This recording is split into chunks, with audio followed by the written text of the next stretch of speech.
Good evening. It is September 10th, 2024.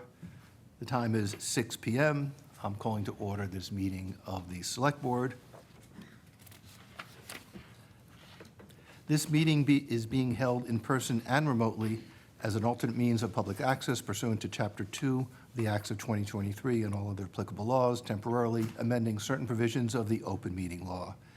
You are hereby advised that this meeting and all communications during this meeting may be recorded by the Town of Hingham in accordance with the open meeting law. If any participant wishes to record this meeting, please notify the chair at the start of the meeting in accordance with Mass General Laws, Chapter 30A, Section 20F, so that the chair may inform all other participants of said recording. Is there anyone else recording this meeting? Seeing none, I will note for the record that participating this evening are Liz Klein, Bill Ramsey, who is participating remotely, and myself, Joe Fisher. We'll begin with the Pledge of Allegiance. Please stand if you are willing and able. I pledge allegiance to the flag of the United States of America and to the republic for which it stands, one nation, under God, indivisible, with liberty and justice for all.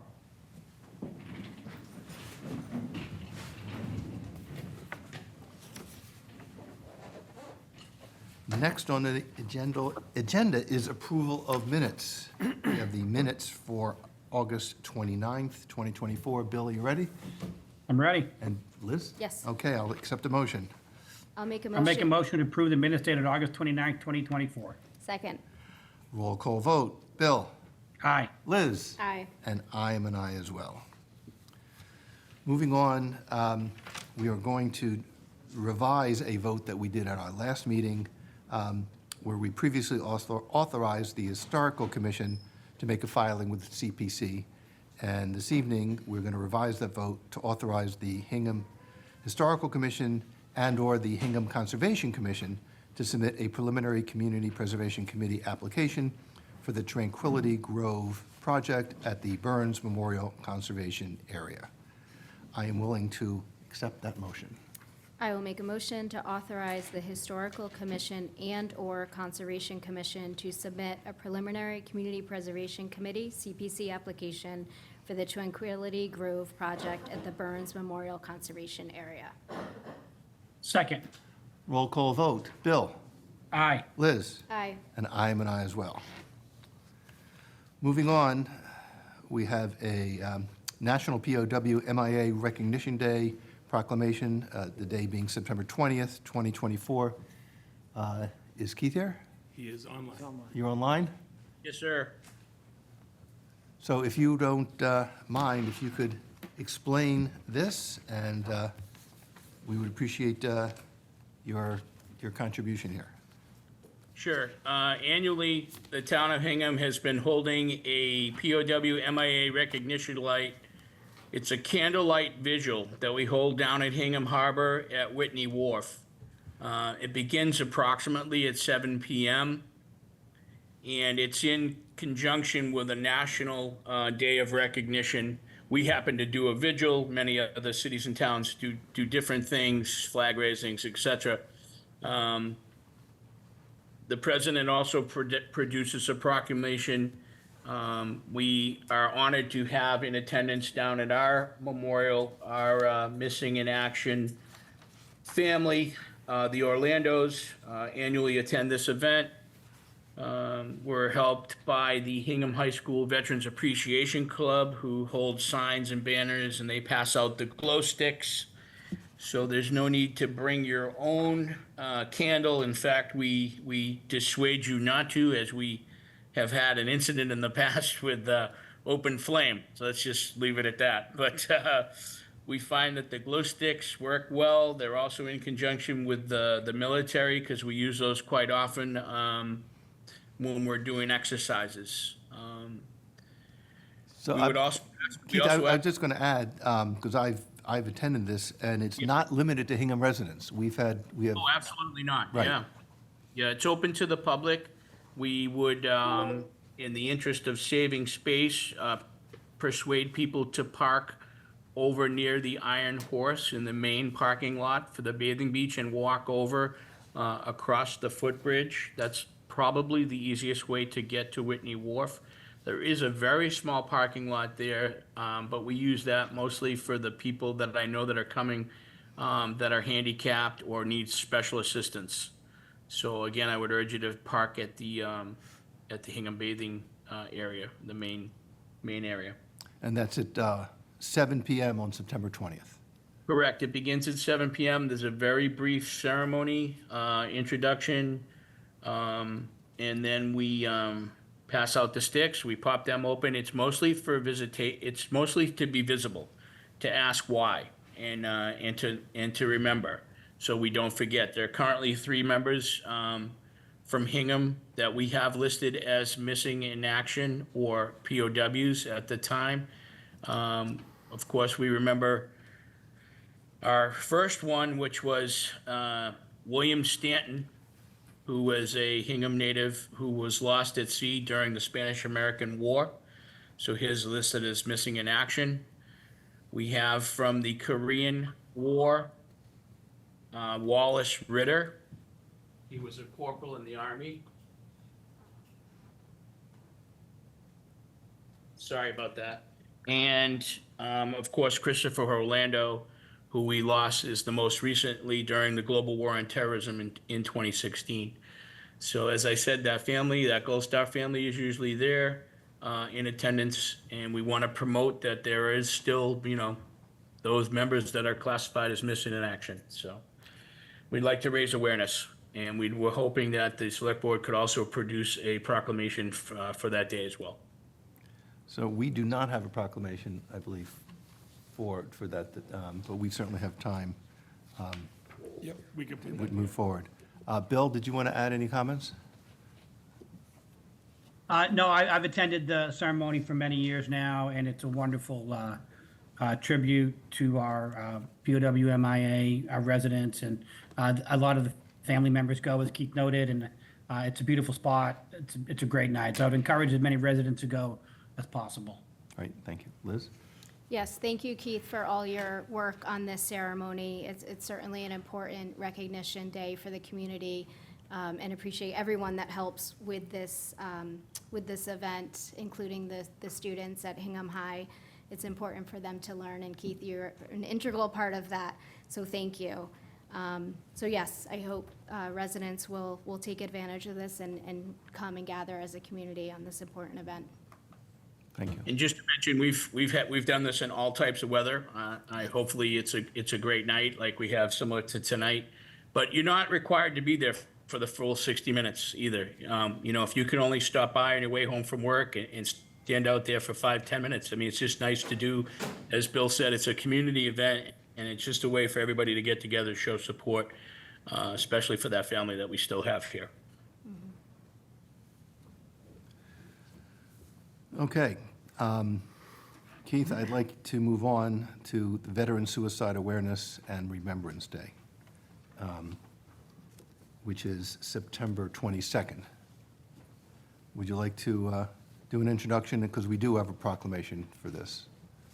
Sure. Last year, we were able to recognize at the Hingham High School by having a flag raising for the Suicide Awareness and Remembrance Day, which is currently Sunday, September 22nd. So it's always on 9/22.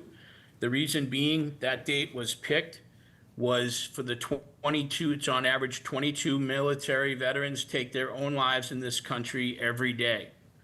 Unfortunately, we had been hit by that tragedy ourselves with the Partika family.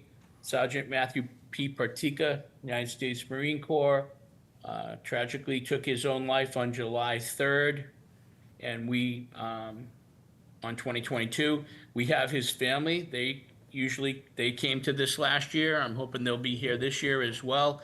It is on a Sunday. It's at 9:15. And another significance about that is we raised that flag underneath the American flag, what they call the SAR flag. We raised that under the American flag at the Union Street entrance of the high school.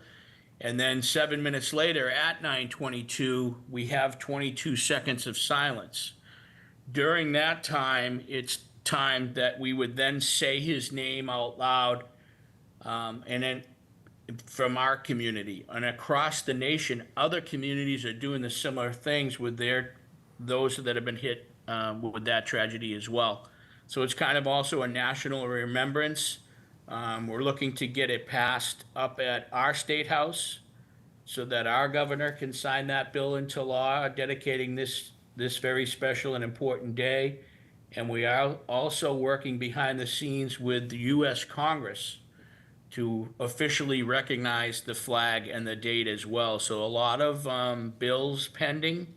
There has been some forward movement on it, but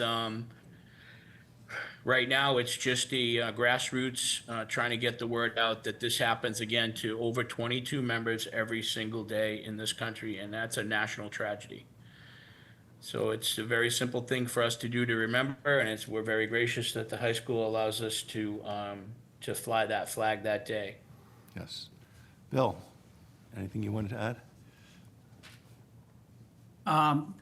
It's a wonderful service. I plan to attend this year at the high school, and I appreciate all your efforts, Keith. Liz? Yes, thank you, Keith.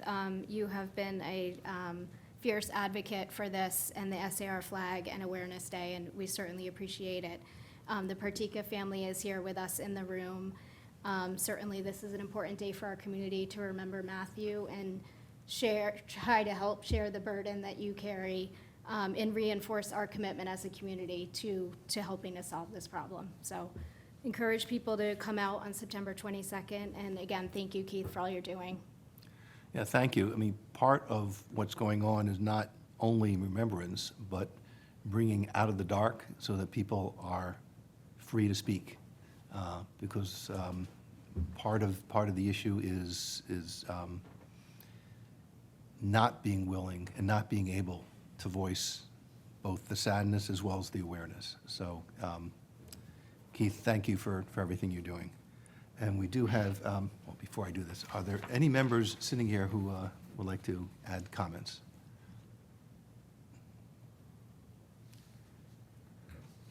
We appreciate the Oh. support that the town has shown us. It makes a big difference. We appreciate your being here and that you're standing up for this, so thank you.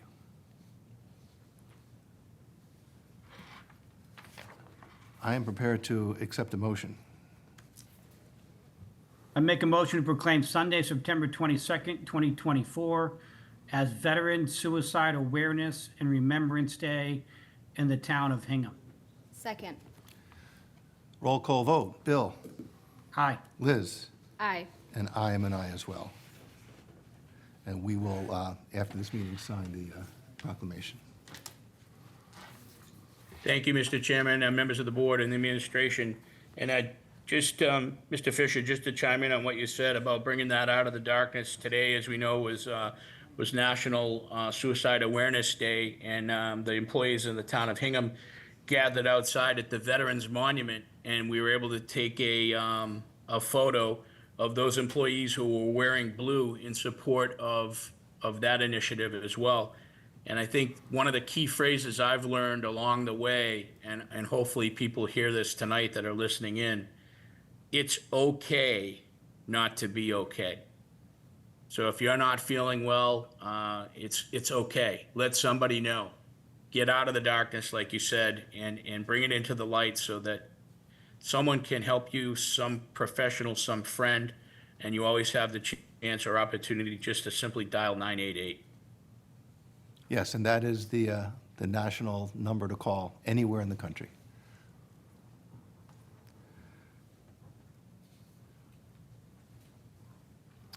Okay, with that, we will move on to a update from DPW. Joe, can I just ask, Sure. So the folks that are going to come in for that presentation are actively in the sewer commission meeting that started at 6. They should be here at any minute, but they've asked if we could jump the line a smidge. We will push them back in the line, if you will. Okay, so then we will move to the Public Safety Facility Project update. I see Bob, I see Paul.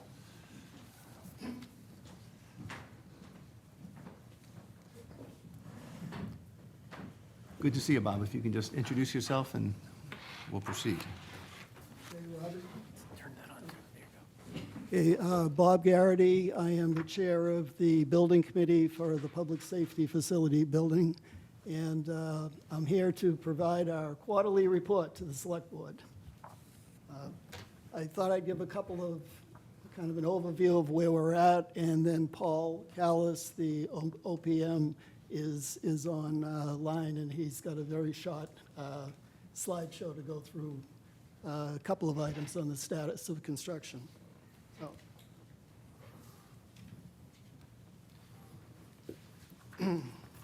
Okay, first of all, I'm happy to report that construction of the Public Safety Facility Building is proceeding quite well. The contractor, Colantonio, and its subcontractors are all performing well. We're happy to say the quality of construction has been very good. I think Paul Callis would be the first one to agree with that. We've got a lot of eyes on the project as we go forward, and everything's going quite well. The design team, KBA, the OPM, Hill, Lero, are performing their construction oversight and contract administration duties very well. So all parties, including the contractor, have been working quite well. When an issue arises, everybody takes a good look at it and hears each other out, and hopefully we're making progress. And on that point, I'd like to point out that to put this kind of report in the frame of where we're at and how we got here, is where we're at is that the substantial completion date, which is the date that the town will be able to occupy the building, is currently targeted for April 15th, 2025. So it's only 7 months away, so that'll be here quicker than you might think, I hope. Was it intentional you did it on tax day? Yeah, I didn't think of that, but that would be, okay, then final completion, which is roughly 6 weeks later, is May 30th, 2025. So substantial completion is hopefully when the town will be able to move in, and the contractor will still have to do punch list work and whatever else loose ends are going on. Hopefully there won't be too many, but the different agencies, primarily the police and fire departments, will be moving into the building, checking out all the different systems they have, telecommunication systems, furniture, everything else. And so a lot has to happen at that period of time, but at least we're on schedule for a spring opening. Let's see, now there are a lot of different town agencies involved in the project. We have the Hingham Police Department, the Hingham Fire Department, Hingham's Highway Department, the town engineer, Hingham's Building Department, the purchasing agent, and the building committee. So I'd like to point out that the town administrator's office has been terrific, pulling all these different parties together and keeping my people advised so that we can try to head off different issues that come up. But Tom's operation has been really good. He's kept everyone in the loop, and he's focused on the overall goals of coordination, cooperation, and a successful construction project. Now, as far as construction progress, this will just be a very quick overview. Paul will be able to fill in a lot of loose ends if there are any questions. There's been a lot of substantial progress of construction progress during the past couple of months. The steel erection has been completed. The roof and siding have all been installed. Concrete slabs have been poured throughout the primary building, as well as the garage. The metal stairs for the steel and the stairwells have all been installed. The interior walls have been installed. Doors and window frames have been installed throughout the building. The brick facade is currently being installed. And as far as the garage construction, that didn't start until we were well along in the primary building. But we are finally building the garage construction, and it's going along quite well. The slabs are all poured, and as you know, it's an open building, so we're well on our way to being able to have an operable building. Now, I'd like to briefly, as much as I would not like to, but I'd like to mention budget issues.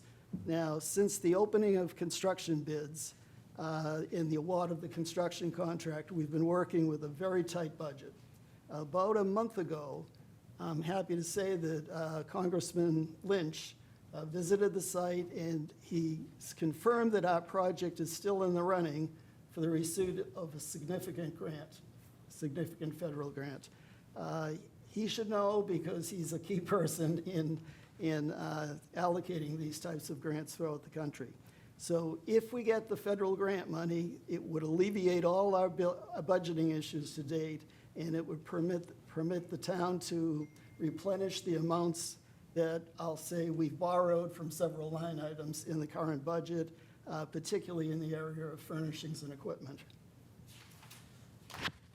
So I'd like to turn it over to Paul Callis. He can give you a brief pictorial on some of the key items that have recently been finished during the construction. And I believe Paul has a brief slideshow where he can show the select board what's going on out there if you don't know. Okay, Paul? Thanks, Bob. Can folks hear me? Yes. Bob did a really good overview of the project as it's the work that's been completed. We can go to the next slide, which shows, which has a number of bullet points about some of these items that Bob had mentioned. And I don't need to go through them again since they've already been gone through, but the next slide indicates a number of items that are just going to be coming up in the very near future. And they include the perimeter walls on the garage deck, completion of the brick facade on all the elevations, and the exterior facade metal paneling installation is going to begin. If we can go back just like 3 slides where it showed the front of the building, those gray areas that aren't brick and aren't windows, those are metal panels, and that's what's going to be starting, actually in the next week or so. So, so the enclosure of the whole building is making a lot of headway. Going back to that other, the slide with the bullets that I was going through, the mechanical, electrical, and plumbing, MEP, as well as the fire protection, that installation is continuing, and drywall is being installed on interior walls. Some of the walls are actually being closed in upon inspection by the town. And you'll see windows going in, not only window frames, but actual glazing going in along certainly along Wellington. So that's what's going on and what's upcoming. Here are some photographs. This is the walkway bridge that goes from the garage to the building. And it is nearly complete. It doesn't look that way because if you take a step, it could be a doozy. But the last thing that goes on this bridge here is going to be the grading that will be the floor of this walkway bridge. Next slide. Here is a picture of the concrete placement in the apparatus bay. This is the big garage that's going to have all of the fire trucks and all the vehicles contained in it. Next photograph. This is a picture of the window frames going in on the south side of the building. Next is a look at the ground level, looking in that parking garage and looking up at the post-tension slab and beams. A lot of people have had a lot of interest in the construction of this structure because of the post-tensioning. And you can see from this photograph what that post-tensioning does, which is basically constructs wide open spaces without, that's free of a lot of columns and supports. Next slide. And here is a picture of the deck itself looking down below from the third floor of the building. And you can see that there is a perimeter wall, and you can see on the side facing Fresh Market that hasn't been completed yet, as well as the side that's nearest to where the photograph is being taken. So that's all upcoming soon to construct those walls. And throughout the building, we've got drywall framing being installed, and you can see on this photograph the framing, but behind the framing you can see drywall, and on the top of the drywall you can see that red material is fire stopping, that in the event of if there's a fire in there, that expands and provides a seal to prevent flame and smoke flame and smoke spread from one room to another. Next picture. And all of the walls are insulated with a sound blanket. And you can see the drywall and the different spaces is being installed. It doesn't have the joint compound on it as yet, or paint or anything, but it's in the works. And here's the rendering of the other side of the building from Essington. And I take that back. This is from Lincoln Street. That's got the apparatus bay doors. I was mistaken. And that concludes it. In your package, I included a copy of the project budget and cost summary, so you can see the status of where we are as far as the budget is concerned.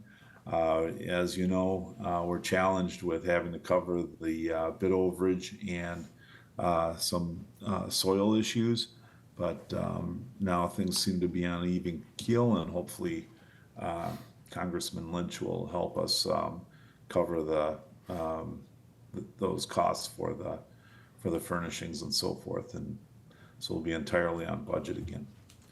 And that concludes the presentation. Will be more than happy to take any questions.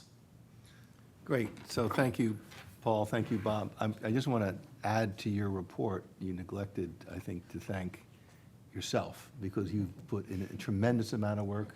Your committee has been incredible. You've thanked a lot of people, but we owe you a debt. And I know you're in it for the long haul. You'll get it completed, but it's just been remarkable, your time, your attention to detail, and your devotion. So thank you. Well, thank you very much on behalf of the whole committee. Yes. I wanted to ask just a few questions before I turn it over to my fellow select board members. What is the status on the traffic light that is going to be installed so that the fire trucks can exit onto Route 3A? Okay, why don't I refer to Paul on that, and JR is intimately involved with all this information. Paul, I do you- believe that's on the agenda tonight. Yeah, if you want me to, I can update you on that. Sure. So that's the contract that's on the agenda for tonight. We'll be contracting with the company to begin that work. Scheduling-wise, Paul, I don't know. The work should take about a month, but I don't know when it's scheduled to start. It will. I don't think we have that date yet.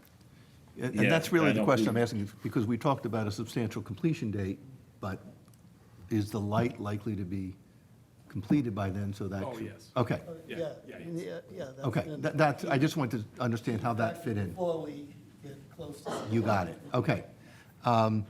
And then another forward-looking question is solar panels on the roof. I know, am I correct, it's being built solar-ready? Correct. Mainly that the roof can support solar panels, but the installation of the solar panels are not part of the current project. That's correct. Right. The framework, the roof can handle solar panels, different chases that are been built into the structure. So It's really a question of if the town at some point wants to install an array of solar panels, we'll be ready to go. Yep. I know Hingham Light will certainly be looking at it, and this board will be looking at it, at that issue as well. Okay, Liz, I'll turn it over to you. Excellent. Thank you. Thank you, Bob, and the whole committee, and thank you, Paul, for all your work.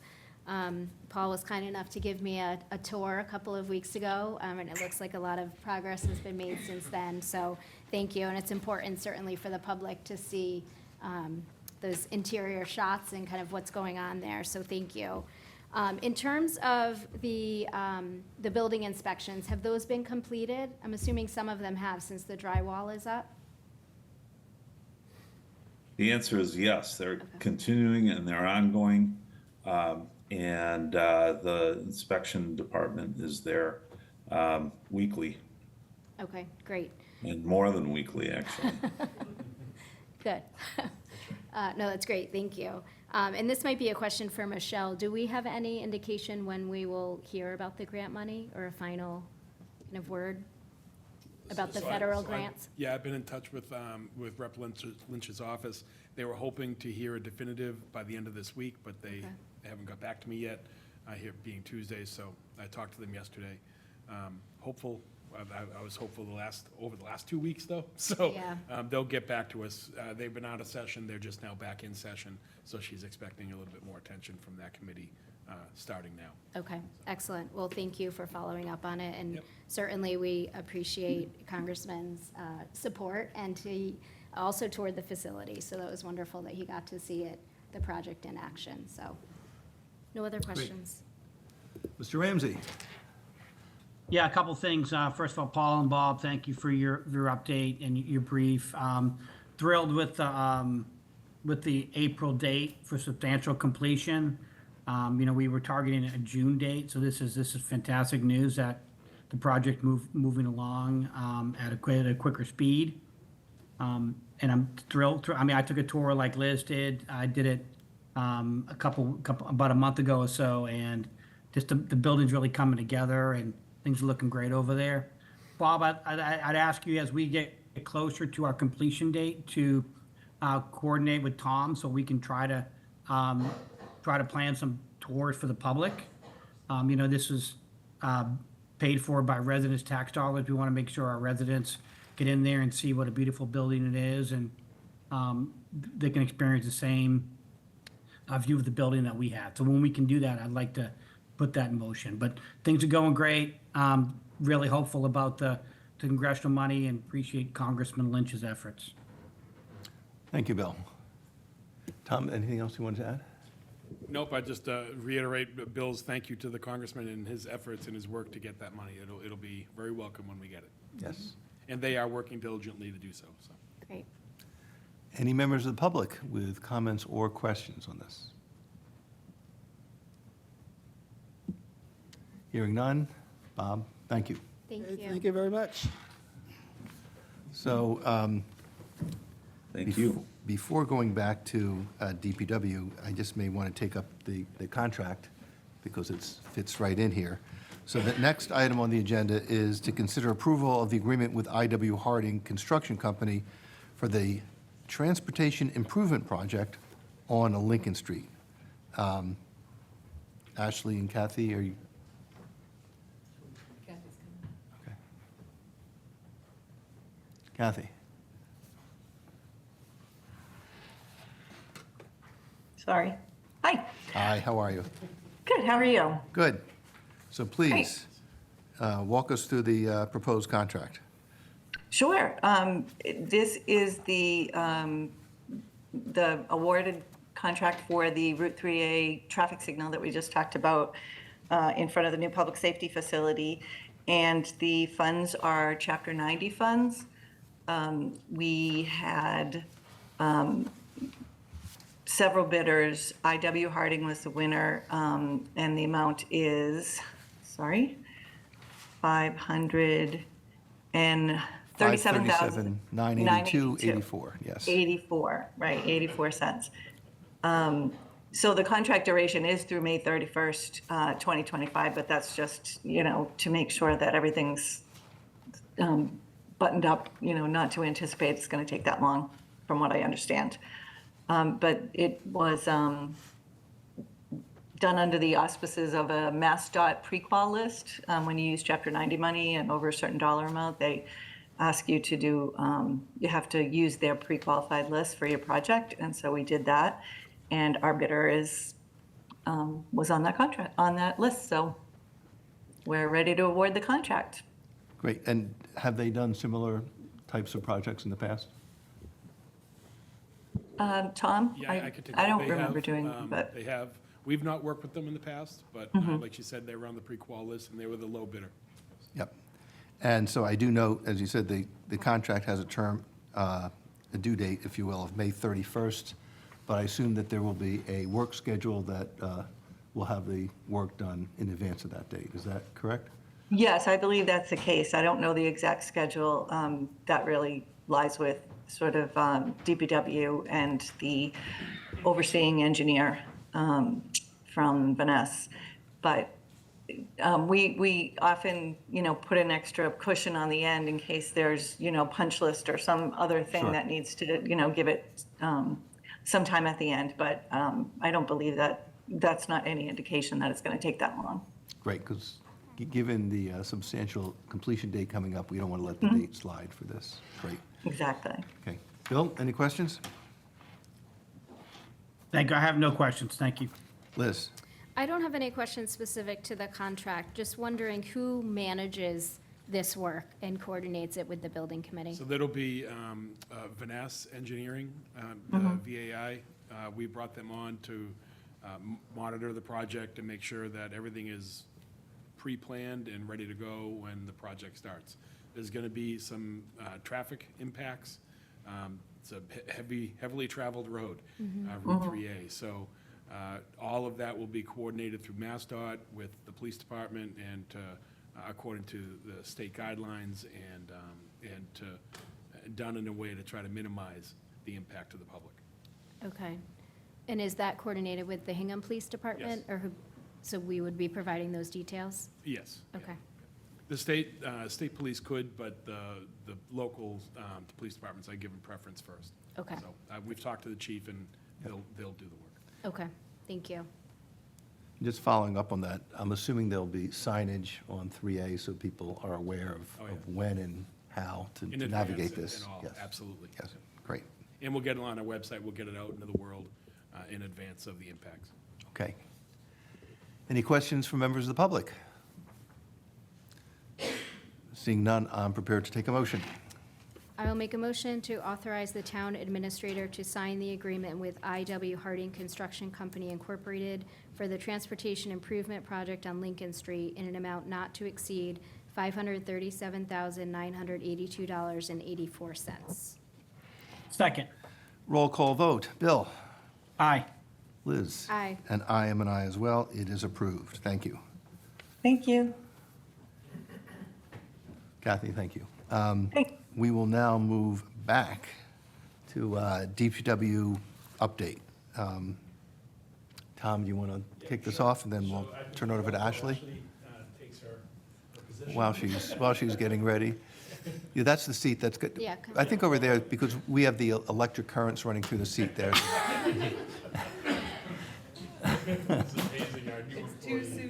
Yeah, I know. She doesn't know your humor yet, Joe.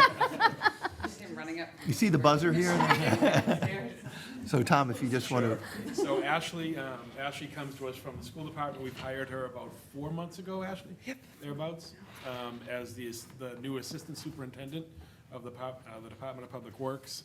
She's assisting Randy, who everyone in town knows, and Randy is just out right now, which is why he's not here. So Ashley is taking the lead on this presentation. She'll walk us through the DPW manning, staffing, what they do, their daily efforts, and what that looks like, and then in particular, what it looks like they're doing in the summer and now the fall season coming up. So I think she's prepared with a pretty robust presentation to walk us all through that. great. Well, welcome. Appreciate your being here, and please update us. Yeah. So, start presentation. We just decided to put together the chart of how DPW structure is, when it comes to Randy, obviously runs everything. And JR comes off of him, and as we go down, we have the sewer department, where we have our one foreman, and we have two other positions. One is currently vacant. We have the shop, where we have our one foreman, and then we have three union positions for mechanics. And, sorry, catch my breath, we're upstairs. Sorry. In highway, we have two foremen, and we have 11 positions between laborers, drivers. And then we're at Tree and Park, has two foremen, 8 positions. Those are all full-time. And then in the transfer station, we have we have one supervisor, one foreman, then we have 8 union positions, and then we have our part-time position, who's our slop shop coordinator. Next one. So, trying to break out of all our positions that we have at the DPW, we have 9 current open positions. The majority, we have 4 of them. Of the 9, there's 1 open in sewer, 4 open in Tree and Park, 3 open in highway, and the remainder are open in the transfer station.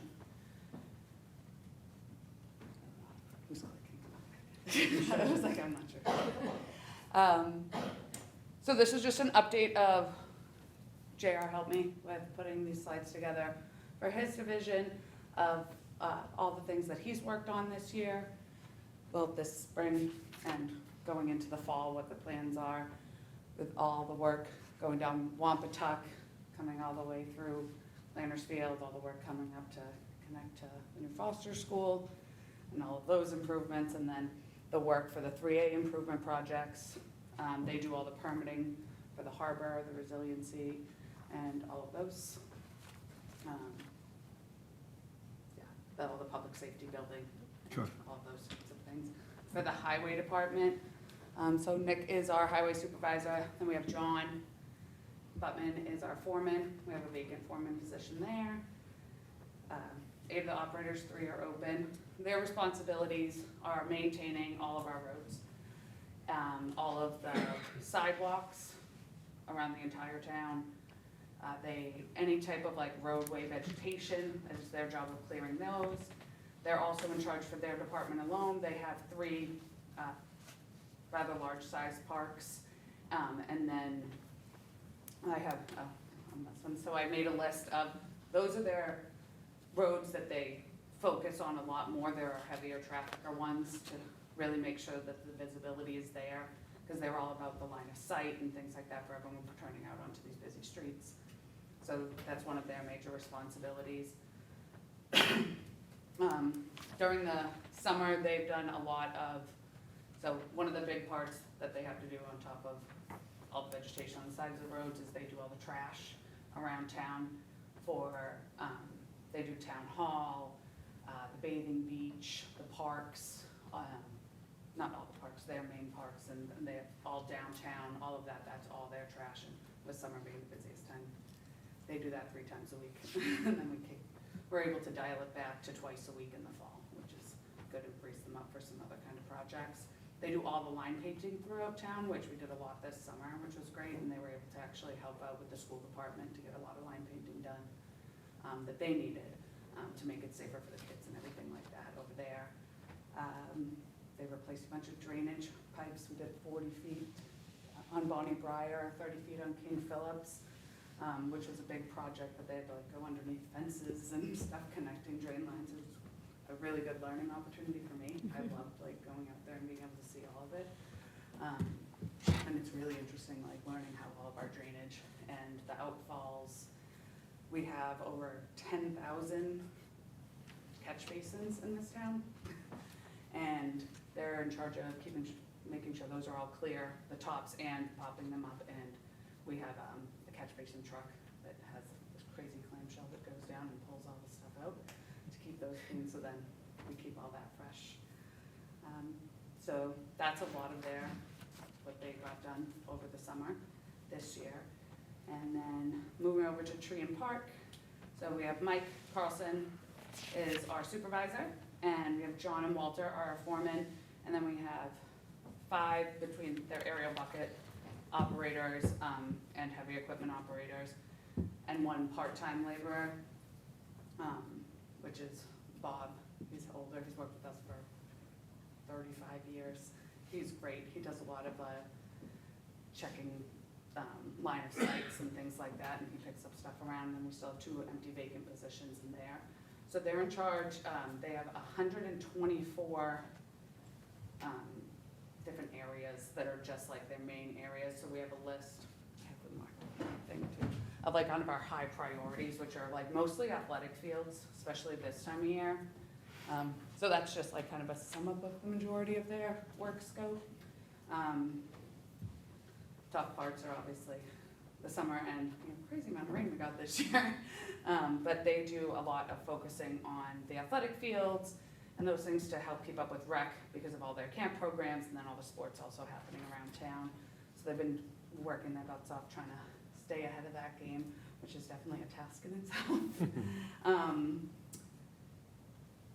So this is a big part of that. And then big part that we do is for Memorial Day.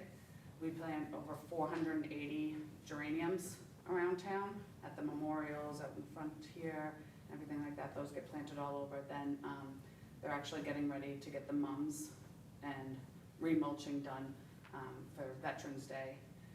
And then they have Arbor Day, and then they're huge, the 4th of July parade, and all of that is another giant overtaking for that department, as well as highway too.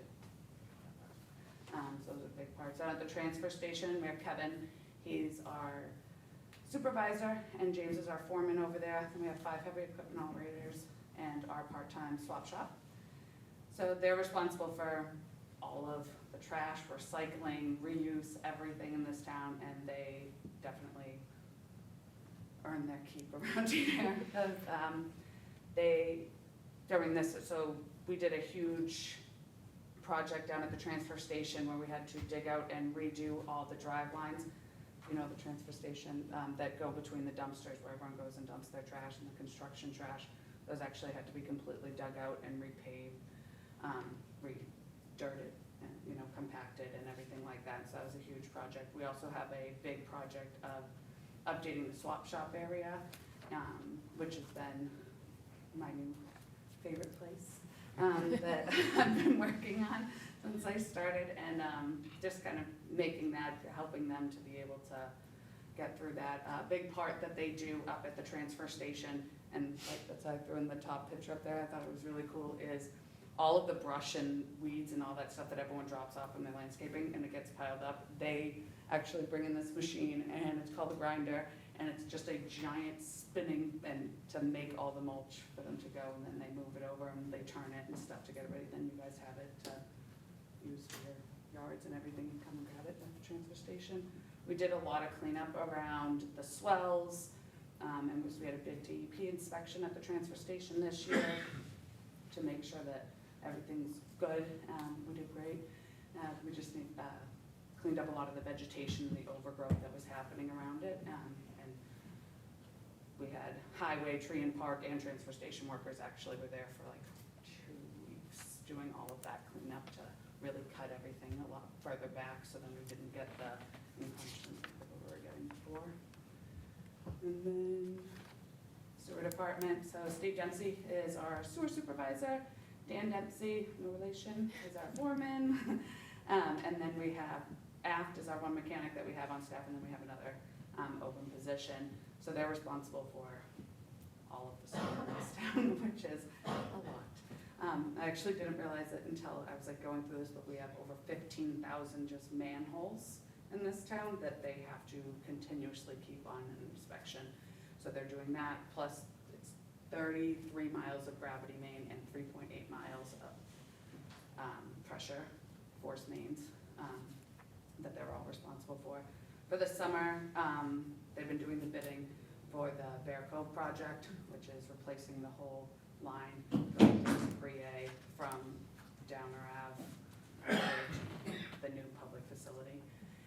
and they did a lot of work of relining some of our sewer pipes that we have. It's a fiberglass lining that they're able to go in, so it actually helps with the I&I, so we don't get all of that, and gives us longer time with those pipes, which saves the town a lot of money. They also do inspections anytime anyone, there's a lot of construction in town, that tearing down houses, everything like that, they do all the inspections for anyone wanting to connect to the sewer, making sure that they're doing it properly, following to code, make sure that it's a licensed contractor, then they actually know what they're doing when they come in and do work in our town. And then they've also been a big part of doing all the inspections for the sewer that's connected for the new public safety building. And then the shop. So our fleet maintenance, so we have Manny is our supervisor, and we have 2 mechanics and craftsmen. That's our division there. They're responsible for all of the equipment that we have. Every truck, vehicle, and they don't just do ours. They actually help out with other town-owned vehicles. So they do a big part of that. It's a constant of them upkeep and just oil changes alone. I don't know how they do it, but they do it, and they do a great job. So their big things this year is basically they're just constantly doing their maintenance, going out to bid and getting new, updating some of our older equipment and things like that, so that we can keep doing the work that we do. Just throwing some pictures of some others and stuff, and that's my presentation. Any questions? So Ashley, you've had nothing to do. I'm very bored. And I will say, I was kidding, your seat is not electrified. You can sit down. I do better standing. No, that was a great, really great presentation. I just want to ask a couple questions, then I'm going to open this up. You mentioned you had 9 open positions. Yes. How long have they been open? Is it 9, is it a snapshot, or it's been that way for several months? So I can tell you that since I started, in the beginning of May, it was actually 12 open positions, but then we got cut 3 positions. And so since I've been in, I'm sorry, that's a lie. There was 13. But we did hire a new aerial bucket operator, Andy, over in the tree and park division. And that's been the one thing that we have been kind of struggling, but we were talking with kind of putting all of our positions, like reposting them, like we pulled them down and are reposting them up there to try and like find new ways to get people in. Because it's just, no matter how many times you tell people, it's a good job, you should come to, like, we're kind of struggling with getting people in. What do you see coming up in the fall, winter, in terms of big projects that you'd like to alert us to? The biggest project that we have coming up is the 3A, the sewer main project, which is going to be Right. kind of everything. We have, what else do we have going on? There's a lot of things. I know we're trying to get as many road work and road repairs done before the weather kind of turns on us, because if it gets too cold, then we can't redo Right. any roads. And so that's one of our biggest focuses on that level of things. And then when it comes to, like, it all depends on the division, I guess, like our department. Sure. So like in the fleet, the shop, like they're making sure all our plows and everything like that are ready to go, and the sanders and stuff when winter does come. Tree and Park, their big thing is to really try and get things so that they're very cut back and everything, so then does become easier. Hopefully, if we do get good snow, that there isn't stuff in the way, and they're really doing a lot of tree work, which is another good reason, like, why we were able to get Andy, who's another aerial bucket operator, because that's a 4-man job to like take down one tree. And so they've been doing so much pruning and things like that, that's another it's a big undertaking for that department. Do you coordinate with HMLP on that? It depends on Yeah. where it is. So if there are power Sure. lines, we don't touch it. If a line is near it, they'll come in, they do that. We'll take their brush away, but we don't touch anything that comes that close to a line. And your department has been instrumental in responding to what's it called, the My Hingham app, when people, and Tom, you may want to just comment on Yeah, how exactly. that's working. Thank you, Joe. That's a great tool that, it's fairly new. We have under 1,000, probably well under 1,000 subscribers so far. But it's a tool for the residents to be able to tell the Department of Public Works of any concerns that they have and problems that they see out in the world, whether it's potholes or weeds or whatever. And that, by inputting those requests directly through that app, it gets into the daily workflow of the Public Works Department significantly faster than any other method. So I can't stress enough, people can go on their phone in the App Store, download the My Hingham app, just search My Hingham, you'll find it, it's free. And then, let us know what you see. They want to know, the Public Works Department wants to know what's out there. You hear that they're short-staffed now, but they're prioritize and find things, or do the work that the residents are flagging as the priorities, but they have to know about it. So the more people use it, the definitely better. love, like, when people go in through the app, because it comes in straight as an email perfectly to us, and the girls are able to just transfer it right over into a service request and respond back to the resident to let them know. Because even we will get some, and then we'll be like, oh, well, that's like a Hingham Light situation, or that's a water department, and we're able to route them to the right department, and we'll forward it on to that department as well. Great. Liz? Thank you, Ashley. Welcome, and thank you for the presentation.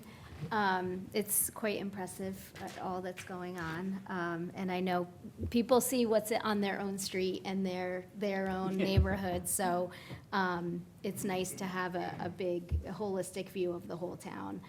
But again, certainly use the My Hingham app. It helps us prioritize and know where the issues are. So thank you. Certainly, recruiting and hiring is an issue across the town. We're, I think, really sensitive to it. So if you have ideas on how to attract people, recruit people, we certainly want to know about it and support you. I think it's obvious there's a tremendous amount of work to be done. So if we can be fully staffed, that helps everybody. So. Yeah, I've been working with Lisa and stuff, and for us to try and find new ways of getting things out there, whether it be to the agricultural high schools that are around and things like that. Great. Those are kind of our people. Sure. As good ways to try and publicize, hey, great opportunities. Excellent. Well, and thank you for all your work with the swap shop. You are now part of Hingham, now that you know about the swap shop and how important that is, so. Did you notice I put a picture of them? I in did, our We I did. did notice, That was perfect. So thank you. That is certainly, it's not just environmental and a great way to reuse, but it really does build community, and it's very important to our citizens, so thank you. Bill?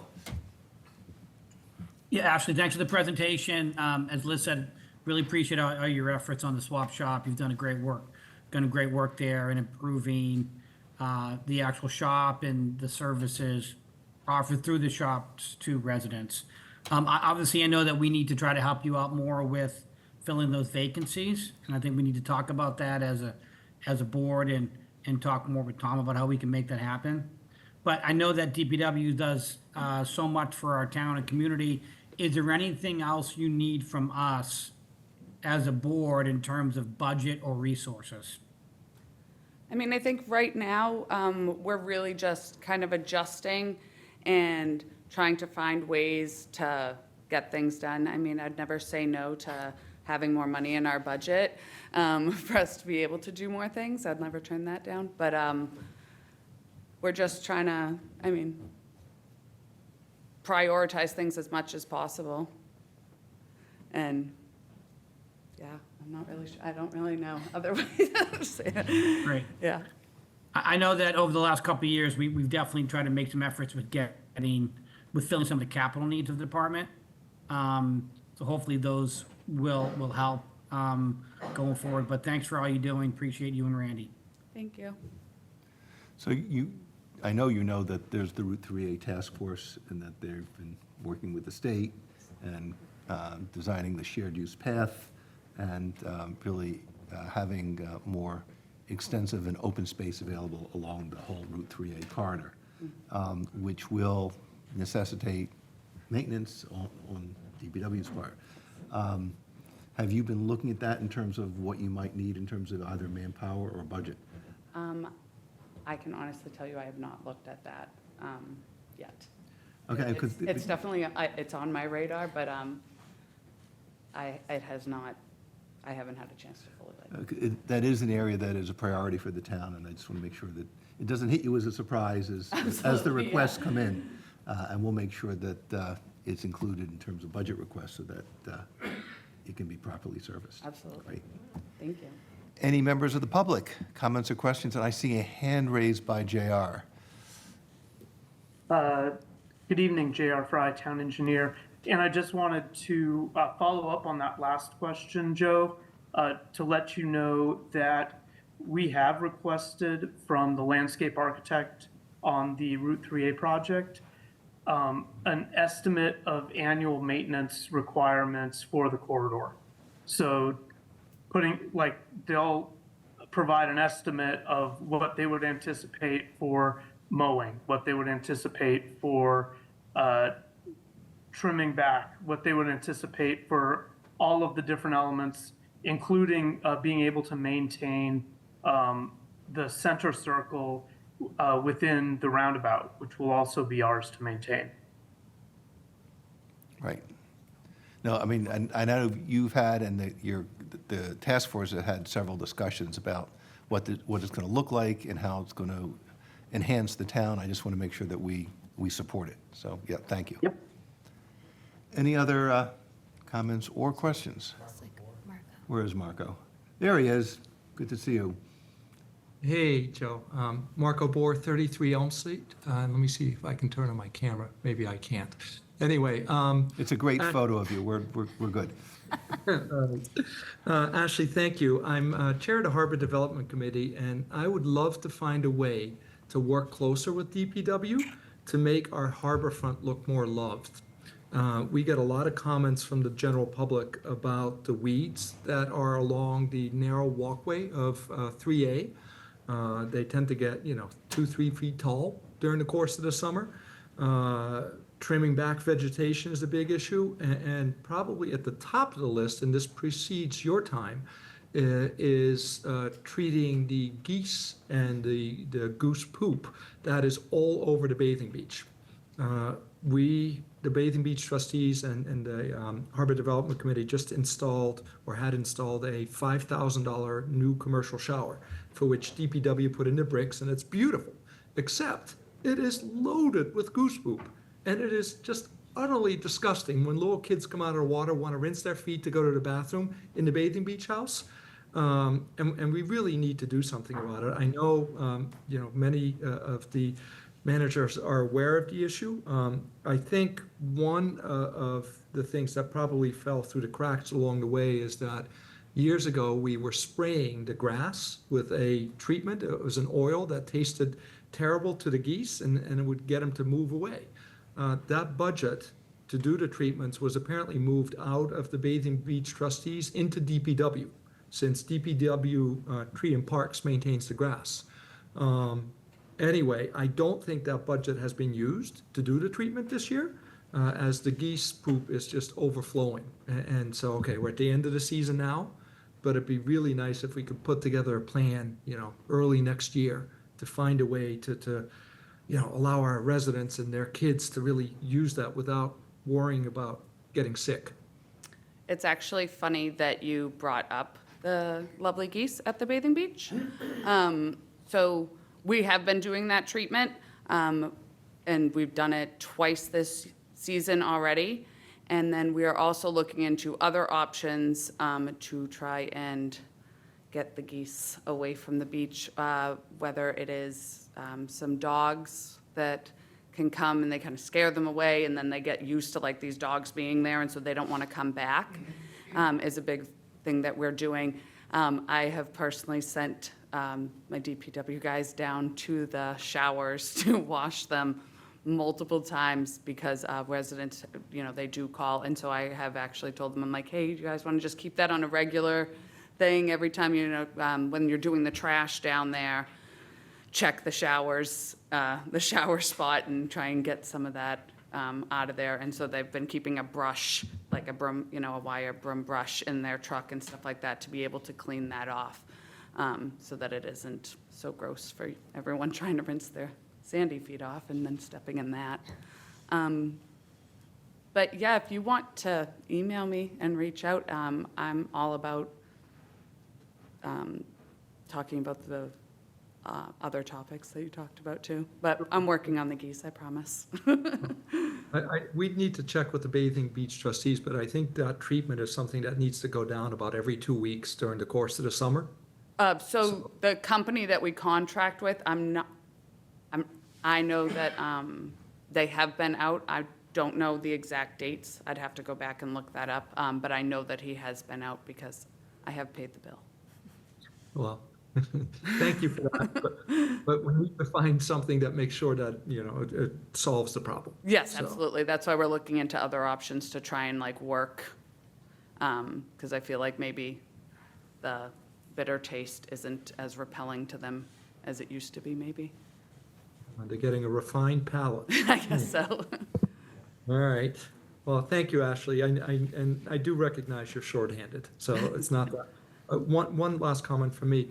One of the things that, I don't know if it's possible at all, but we've been kicking around the potential idea of a public-private partnership where, maybe we raise some money to either have outside landscapers come and do some of the work if you can't get to it, or you pay your staff overtime. I don't know how that all fluctuates and how that sort of moves through government, but anyway, if there's some way we could help to make sure that, one of our nicest areas in town feels loved, we'd love to find a way to do that. Absolutely. Yeah, it's definitely on the top of my priority list. We've been working with, trying to, and I know you guys understand we're understaffed, but trying to just kind of hit those areas as a priority. Sometimes the weed whacking gets, because the mowing becomes a bigger part than the weed whacking, not to justify, but the guys will try and just get the big mowing sections done and then come back. When they were more staffed prior to, they were able to kind of do it in tandem, which would work better. And so we're trying to figure out ways to kind of get that back into place, and hopefully we're able to find some more staff and we're able to do that again. Well, I thank you for everything you're doing, and I do recognize the challenges that you face. So anyway, we'll find a way to help. All right. Marco, thank you. Anyone else? Bill? Joe, if I could just add, Marco, thank you for your very good point about the shower at the bathing beach. And I agree with you, it was so wonderful to see that installed this year, and my thanks to you and the trustees for getting that done. To my understanding, though, I believe we hired a contractor to help with the geese. And Tom, didn't that start this week, or is that going to start this week? It did. Okay, so just to let you know, Marco, we do have a contractor going down there to assist with geese control efforts, and hopefully that's in place now and helping people enjoy the last couple of weeks of summer here. Thank you. Anyone else? Joe, can I just point out? Please. 4 months. I know. Well done, Ashley. Well done, Ashley. Well done. Yes, absolutely. But your department is so critical to the town, and it creates the public face when people drive through from out of town, when residents are driving through within town. They look at the condition, they say, this looks great, or boy, I wish this was mowed, and it all falls on your lap. So really appreciate your being up to the task. And we will be up to the task to make sure that you're empowered to get this done on a consistent basis. Great, so thank you. Anything else, Tom? Great. Thank you. You guys have a great night. You too. You too, thank you.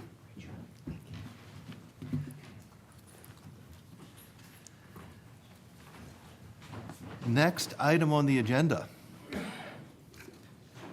I'm looking at you guys. Presentation of the pickleball court feasibility study and a potential CPC preliminary application for the construction of new pickleball courts at the Carlson Complex. We have Vicki Donlin and Mark Farrell. The dynamic duo.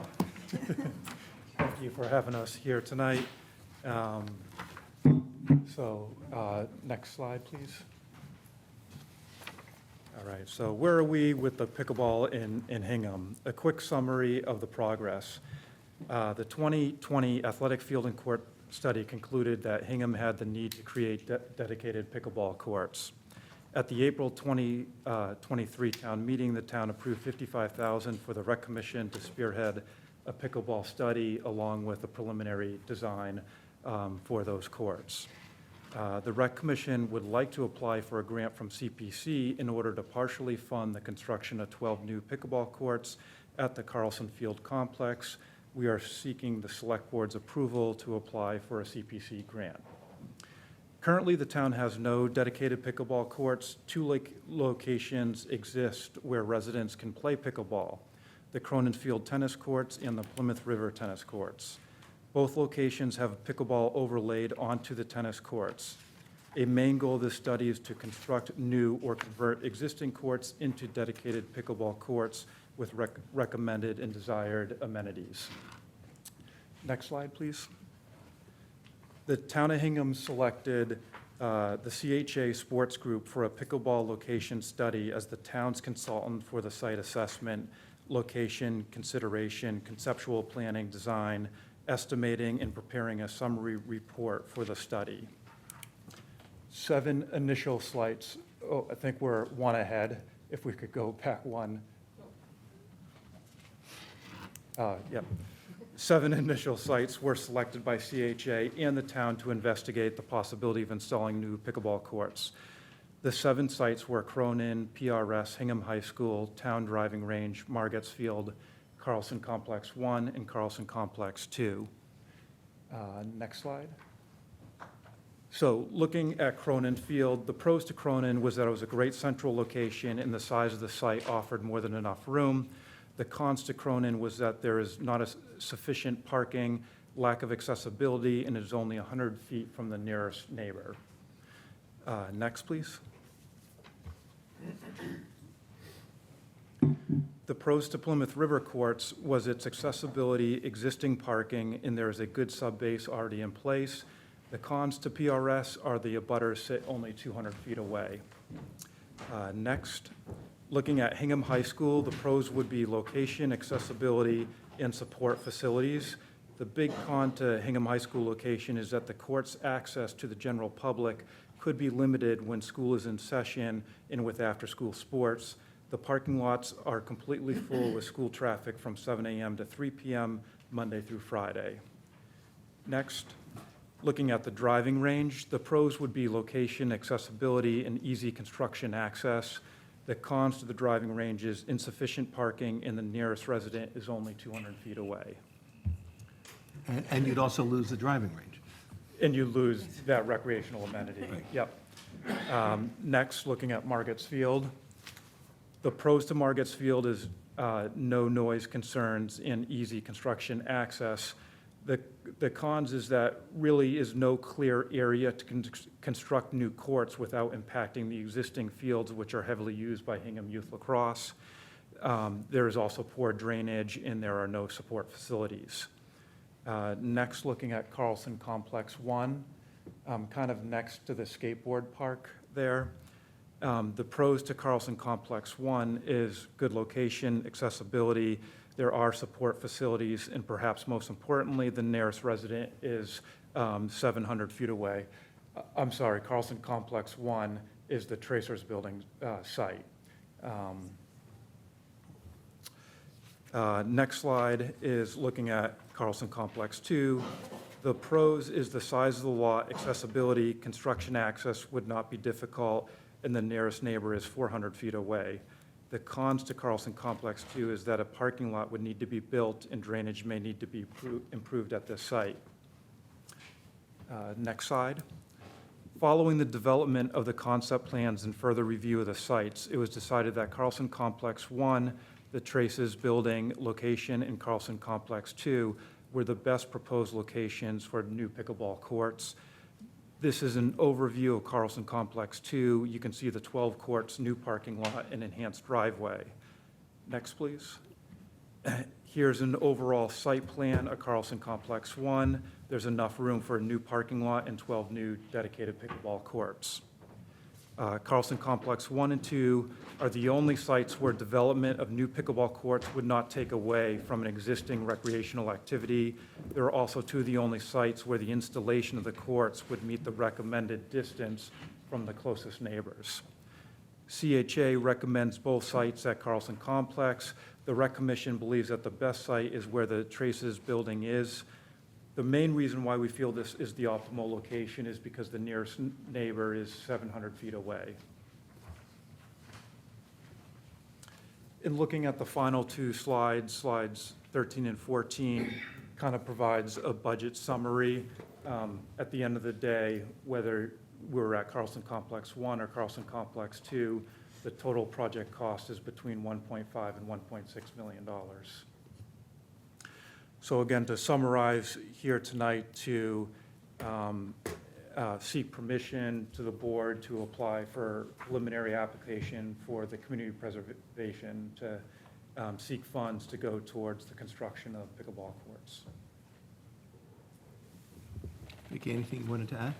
No, I guess the only thing I would add is, again, because the Bear Cove area is under the select board, we're here to make sure that we have the permission to move forward with an application. That doesn't suggest that CPC will do anything or that the town does anything. Obviously, what CPC decides, then we would have to go with a warrant article to get the money to build the courts. So we're in support of that, but without your permission, we can't even seek the application. Sure. So implicit in everything you've said is that there's demand for this in town. You want to just comment on that briefly? Sure. Back when the field and court study was done by Weston and Sampson, they did make note of that in the study, that there was definitely a demand for that in town.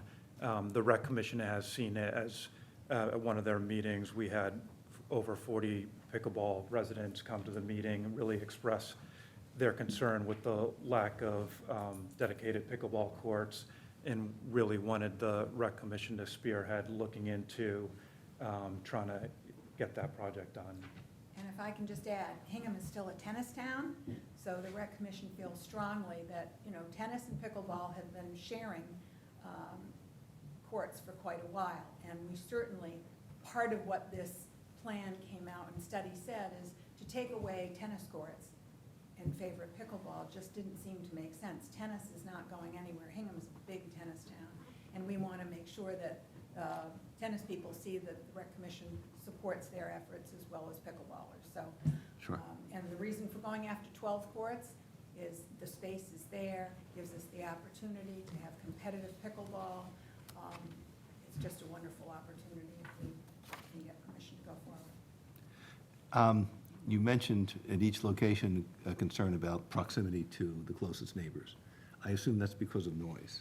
That's correct. And so have you looked at possible noise dampening, noise shields? So in other words, if another location was selected, but it turns out, well, you could put up a, I don't know whether it be vegetation or a plastic shield, I'm speculating.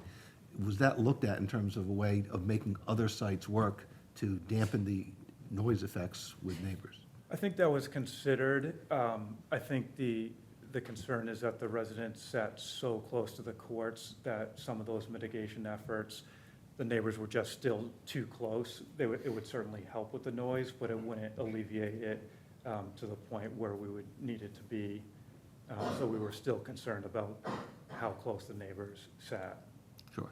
CHA also believed that 400 feet was really the closest you could get.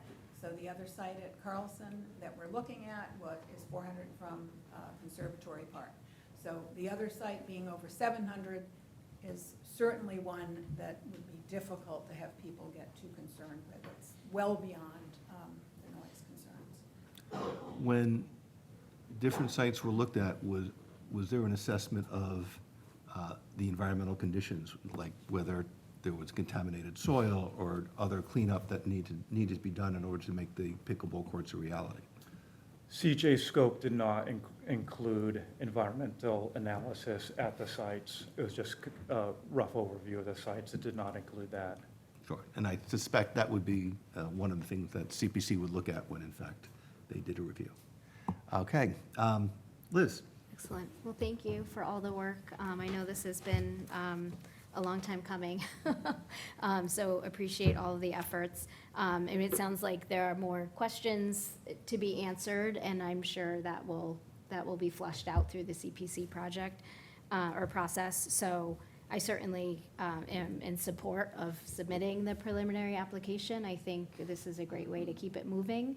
And then we'll have to figure out kind of what comes next in terms of construction. So am I correct that the design is complete and this would be construction money that you're seeking, or is there another design phase as well? Design has not been completed. Not, okay. We do have money from last town meeting to do a preliminary design that has not been done yet. Okay. Okay, so what are your next steps? That CPC, and then what? You want me to jump in here, so I can maybe speak to some of this? There's a contract before me within my funding authority. It's a $37,000, I believe, approximate design contract for the site at the Traces property to flush out the proposal that they're floating tonight. Okay. I think that, listen, pickleball is easily the most popular recreation phenomenon in my 20 years in the business, so it's amazing. I just want to make sure that everybody has an understanding, and I've spoken with Vicki and Mark about some of what you brought up with the potential environmental concerns, and make sure that we eyes wide open on the potential costs. But also, I just want to float that there's a potential for Article 97 requirements and as it relates to the building of the senior center within the park and the need to offset some other land for recreation land elsewhere in town. So this property had been in our internal thoughts for that kind of a purpose. Doesn't mean it's the only one, there are others. But I held off on signing that $37,000 contract just because I wanted to make sure the board had heard the feasibility study that they just showed you, that you were comfortable with them pursuing the CPC grant before we spent another nearly $40,000 on a site, and then find out that, it's not a site that people wanted to pursue. So I wanted to hear this conversation, see where you all went, and then I can sign that contract. If this moves forward tonight, I'll comfortably sign that contract tomorrow. Okay, get and then them that. started on design. Yeah. Okay, so then that design work happens first. It's not contingent on the CPC process? It's not. The CPC process will require the design to be complete, right? So that you get an estimate of the cost. Okay, So, yeah. okay, and so that work will be done in time for the CPC cycle? Yeah, I think CPC also would like the detailed budget, which was part of the study, which was completed. Okay. Which is before you tonight. Right. So I think having that detailed budget provides CPC enough information about the true project cost. Okay, okay, great. No other questions? Bill? Thank you. I'm not sure if I necessarily need to recuse myself in this matter, but as an appearance, I'm going to recuse, so thank you. Oh, no, my wife is on the rec commission, that's why. Yep. So the vote before us would be to allow the application process to proceed. But the land is subject to the control of the select board. So it may turn out that, once you flesh out the budget, that this board may say, we don't think it's appropriate. So we are not voting on our view on the merits of the project. We are voting on whether or not to move forward with the CPC process, just so we're clear. Any other questions or comments from members of the public? And no one brought in a racket so we could actually see. Okay. Oh, there's one question. Oh, Liza. Oh, Liza, I heard you like pickleball. I do. Here I am. I guess I have to put my camera on. Oh, wait a minute. camera? Where's my sorry, I don't know where the camera thing is. So I do love pickleball. I advocate for the courts, but as a past school committee member, I appreciate the proposal for Cronin, or the Carlson one, of demolishing the Traces building. That building was condemned a number of years ago, and me personally, as a resident of the town, I find that that is potential liability to the town. And so that by having a reason to demo that building, that is a benefit to all of us, I believe. And for it then to be cleaned up into a recreation site is even more of a benefit. So I recognize there may be environmental issues with that demolition, but I also feel that as a town, we own that, and that it's about time that we took responsibility for that site. So I'm glad that we can have a good outcome of addressing that project as well. So I just wanted to add that, but I'm wholly in favor of 12 pickleball courts. Many of us travel around to other towns, and those courts are full, and a lot of Hingham people are there. So I think it's time for us to have our own courts for sure. So thank you for your consideration. Thank you. Anyone else?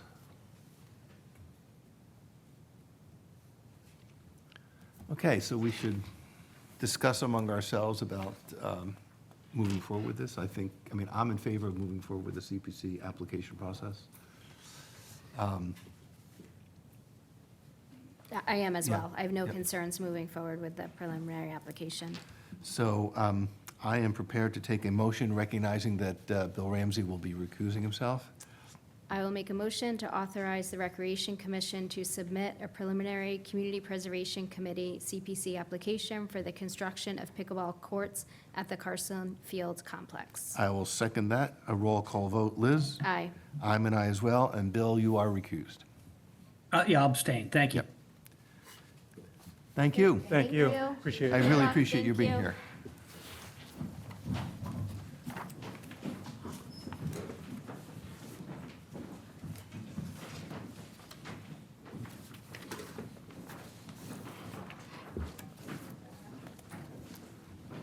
Boy, we had a lot of pickleball.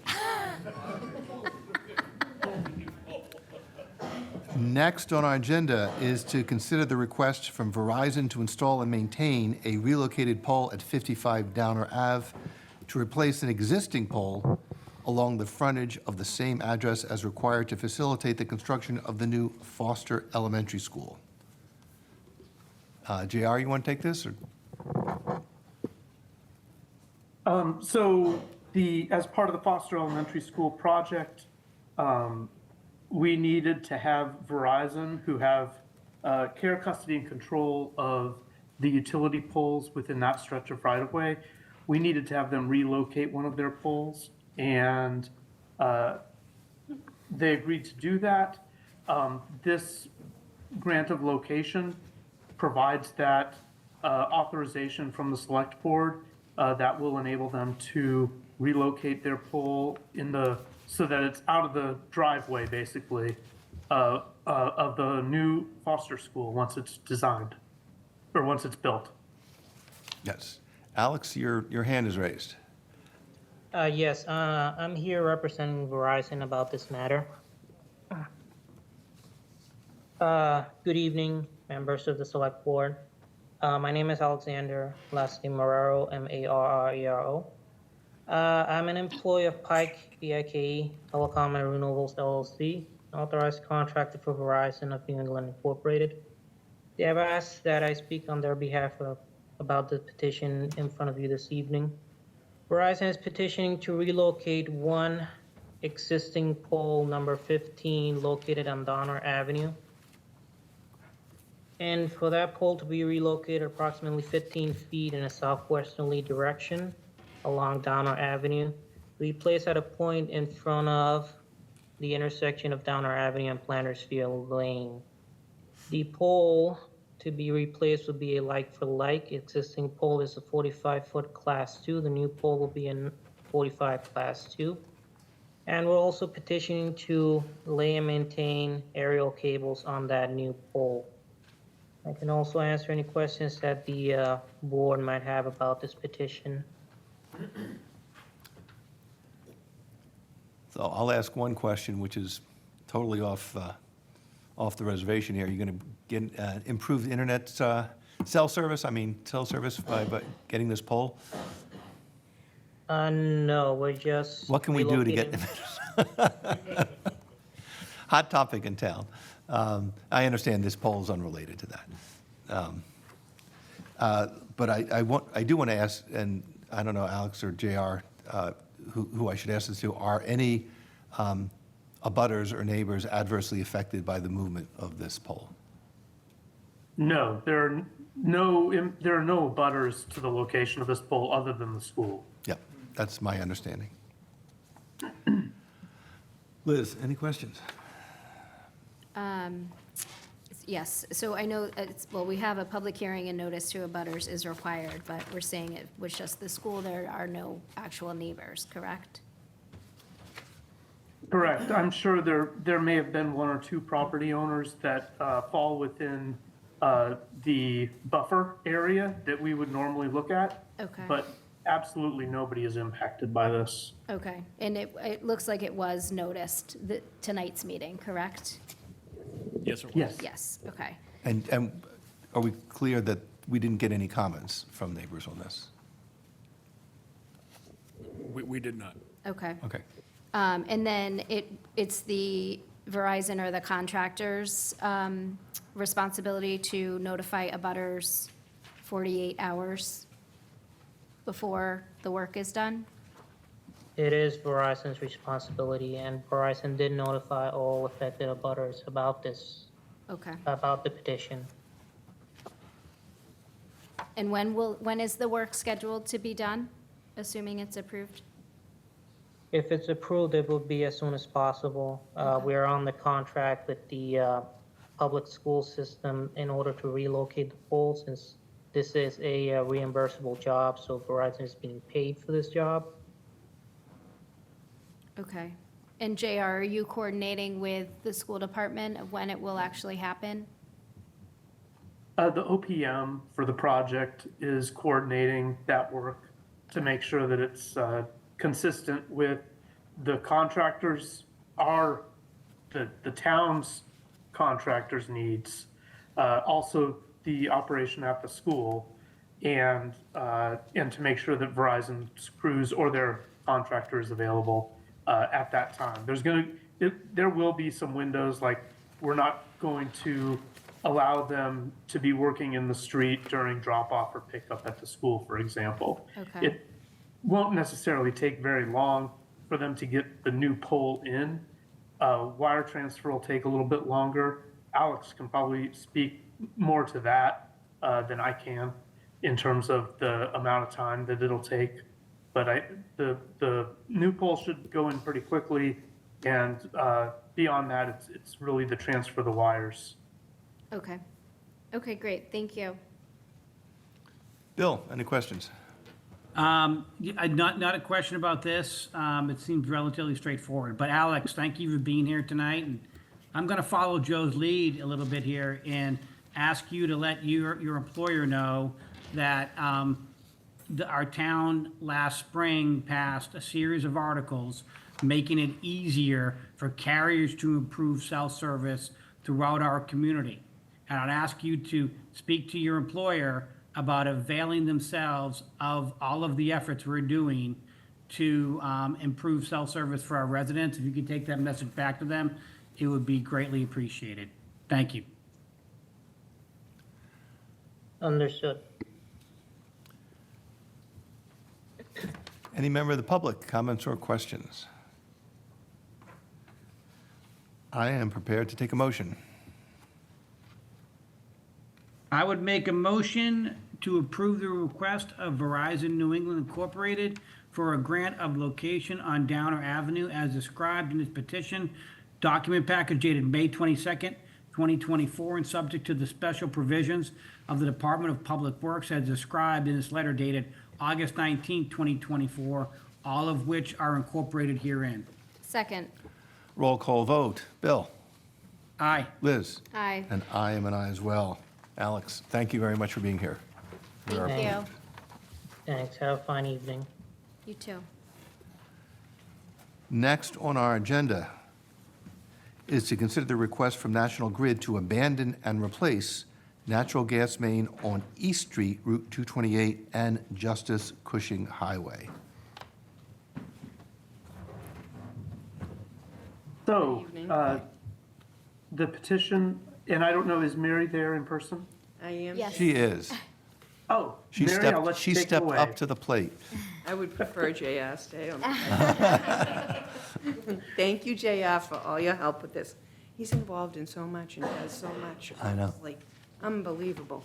But the first request that National Grid has for your consent is, it's part of a bare steel main replacement program, and National Grid recommends the relay of approximately 320 feet of 6-inch bare steel dating back to 1928, and approximately 20 feet of 6-inch plastic dating 2021, with approximately 340 feet of 8-inch plastic in East Street across the intersection of Justice Cushing Highway from the existing 8-inch coated steel at Elizabeth Lane to the existing 8-inch plastic at 258 East Street, approximately 130 feet of 3-inch coated steel dating back to 1951, and approximately 10 feet of 3-inch plastic dating 2020, and approximately 20 feet of 3-inch coated steel from 1964, with approximately 160 feet of 8-inch plastic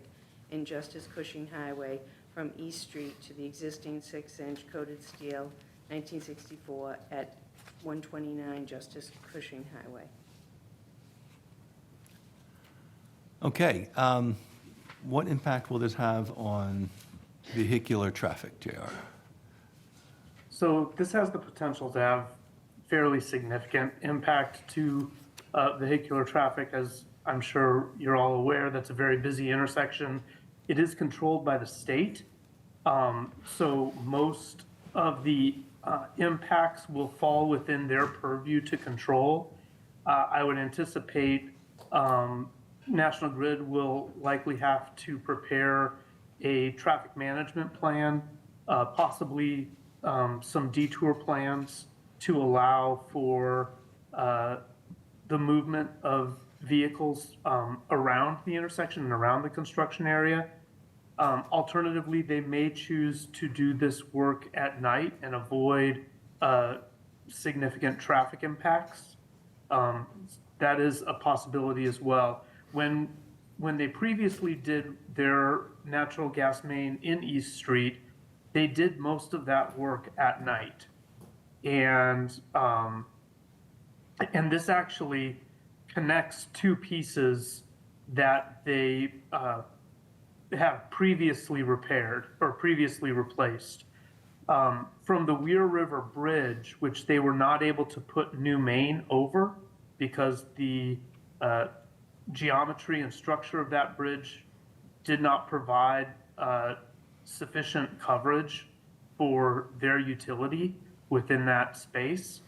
So when they got to that point, coming from the south, they then hopped over the entire intersection and began again in East Street and continued up towards where East Street turns into Hall Street and goes over the Greenbush line. So what this piece does now is it will connect pipe at the bridge. This is on the north side of the bridge.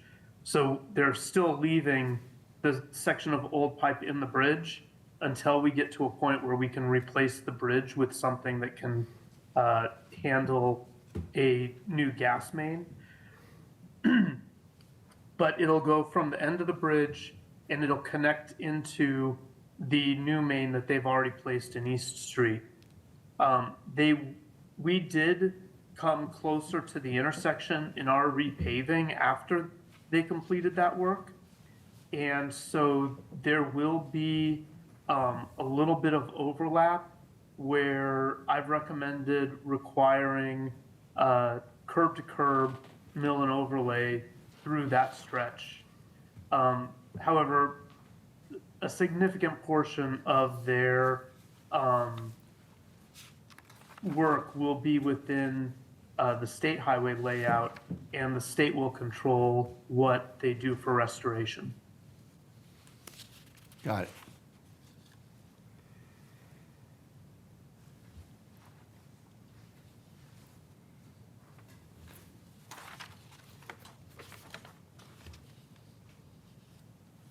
So Jay, just so I'm clear, is the town requiring a traffic management plan? I was relying on the state to provide that requirement. I did not include it in my recommended list of requirements, but we can add that. As long as it's within our jurisdictional authority to require that, this is such an important road in town that I think we would be remiss without having that requirement. So Fair enough. I think it should be We'll added. add that. Okay. Bill, any questions? Yeah, I would just agree with you, Joe. I would move to add that as well. I believe we have concurrent jurisdiction here over the road, along with the state, and I would just add that to make sure that we mitigate the impacts as much as possible. And what is the timing for the work? JR? I don't know what their schedule is. I know that they've been waiting on this piece for a little while. And at the moment, they aren't doing any other main work in town, although they're ramping up for some restoration. But I would imagine that they maybe, it is a relatively short stretch. So if they decide to do it, they could still get it in this season before the winter shutdown. If they were going to do that, it would be, I would say, they'd have to start pretty quickly in October. Yep, great. Liz? Thank you. Thank you for being here. Is that realistic to start in October? Well, if we were granted permission tonight, we would apply for a permit, Okay, and then they would schedule someone. Yes, it is. 'Cause Okay. I think the range is to get this done. okay. It has been a while. Yes, so is this correct that the petition document package is from 2023? Is that right? October 25th, 2023? Okay. I have no other questions, but I do agree that the traffic management plan should be included. I noted that, so Okay. if it's okay, I could have someone send it to JR, because it exists, so. Okay. Is that okay, JR, and then you could facilitate it to the board? Absolutely. I think Okay. what the board will vote on is they'll vote to approve the grant of location with amendments to the requirements as discussed. And I'll revise my letter, but yeah, if we can get that traffic management plan over to me, we'll absolutely take a look at it right away. Great, thank you. Any other comments, members of the public? Hearing none, I am prepared to accept the motion, and I'm going to read the motion that I'm prepared to accept, to approve the request of National Grid for a grant of location on East Street as described in its petition document package dated October 25th, 2023, and subject to the special provisions of the Department of Public Works as described in its letter dated August 28th, 2024, which letter shall be amended to include a traffic plan to be reviewed and approved by the town's engineer, all of which are incorporated herein. Is there such a motion? I'll make that. Second. motion. It's been made and second. Roll call vote. Bill? Aye. Liz? Aye. And I'm an aye as well. We are approved, and we move on to the second National Grid grant of a location request. So who wants to take the lead on this one? No one's jumping Mary? up. Okay. Mary? You're on. National Grid respectfully requests your consent to have a main extension installed approximately 300 feet of 2-inch plastic main in Vineyard Lane, extending from the existing 8-inch coated steel main in Gardner Street in Hingham. Relatively short job. JR, anything you wanted to add? Right, so our jurisdiction only extends within the limits of right-of-way in Gardner Street. But it is a new main because it will be providing service to several properties, or as National Grid will put it, to several meters. And so, and a portion of that main will be in Gardner Street where it ties into their existing system. So we like to take this opportunity to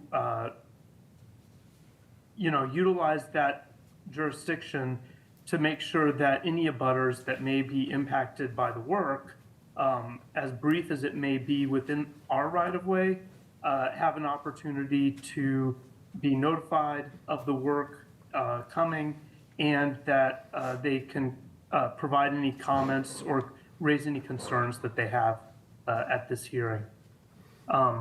Again, I think there's only about 30 feet that they'll be within or less than that, maybe 15 feet that they'll be within our jurisdiction. After that, it's into a private way, which will then provide the service access for the homes, for the new homes. And the same question I had before, to what extent will this have any impact on traffic? This might have traffic impacts for one day when they actually lay in the main into Gardner Street. And then at a follow-on time when they do the restoration of the road, there will be a brief period of impact as well. But it's so small that it can be managed with 1 or 2 detail officers to move vehicles around the construction area. Because I believe Gardner Street is used by school buses. Yep. And I just want to make sure that we're not unduly impeding their progress. It won't be a significant imposition at all. Bill, any questions? Yeah, JR, have the residents been notified? I believe National Grid would have notified the residents on Gardner Street. Okay. I don't believe there are any residents in Vineyard Lane yet. Okay, all right, thank you. I want to make sure they know it's coming. Yep. So I guess there's 2 notices, Bill, that you're probably talking about. One was the notice of this hearing, and second, the notice of when the project actually happens. Correct. So we're going to make sure that both, I believe the first one happened, and we'll make sure the second one does as well. We can also, and I don't know if it's in the, I don't know if it's in my recommended requirements, but we can have National Grid a week before the work begins, just throw up a message board. Yeah. Because that's a commuter street as well. Yeah, exactly. So it'll advise people that it may be worthwhile within the following week to take an alternative route. Good idea. Is this the road right by Crest Field? Yeah, it is, correct, right? Is that right, JR? It's Lower Gardner, so it's the stretch that runs between Whiting Right. and Main Street. Right, so if you were driving up Main Street to go towards South Elementary, and you make a right on Gardner, that would take you up towards the Dunkin' Donuts. Yes, correct. It's between that Dunkin' Donuts at that like 5-corner intersection and Main Street proper. Right. So we're not, Is it we're not near. 265?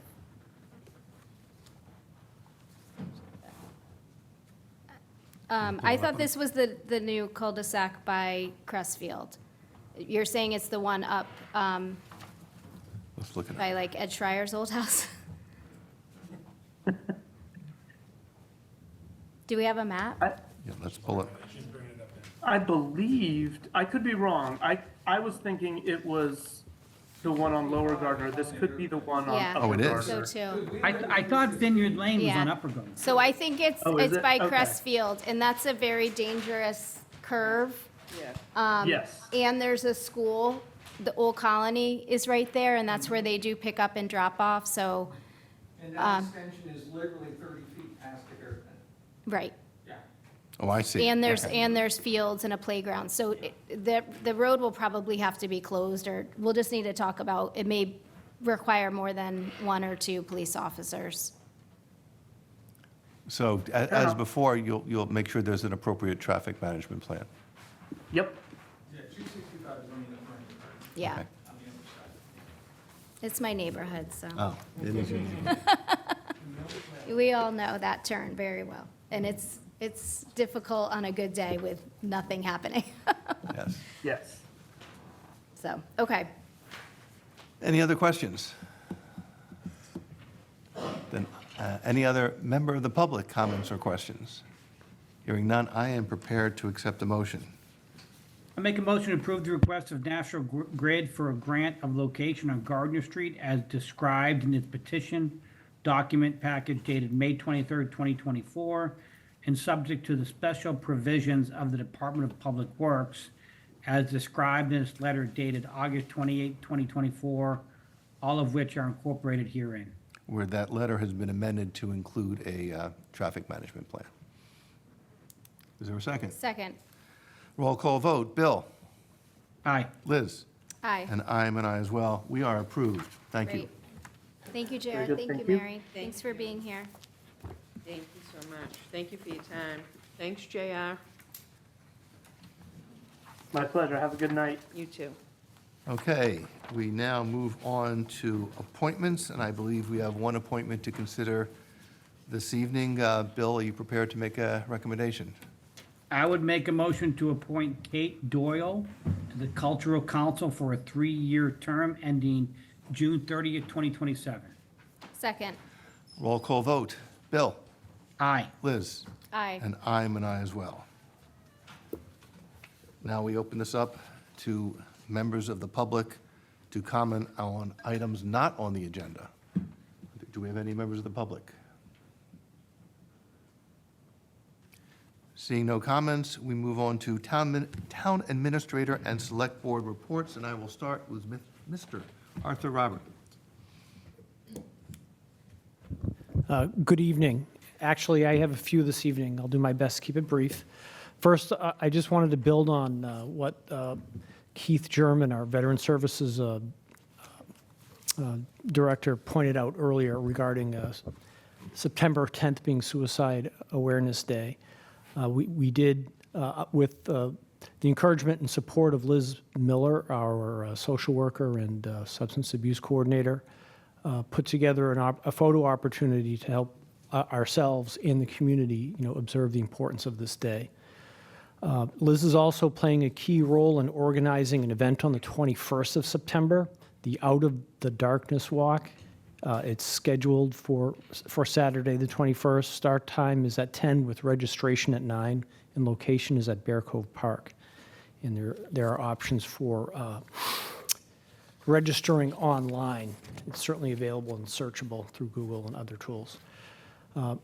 I also wanted to share just a quick update regarding West Nile virus and Eastern equine encephalitis virus. There has been a fair amount of reporting around the state, and I just wanted to be sure that we shared some current information.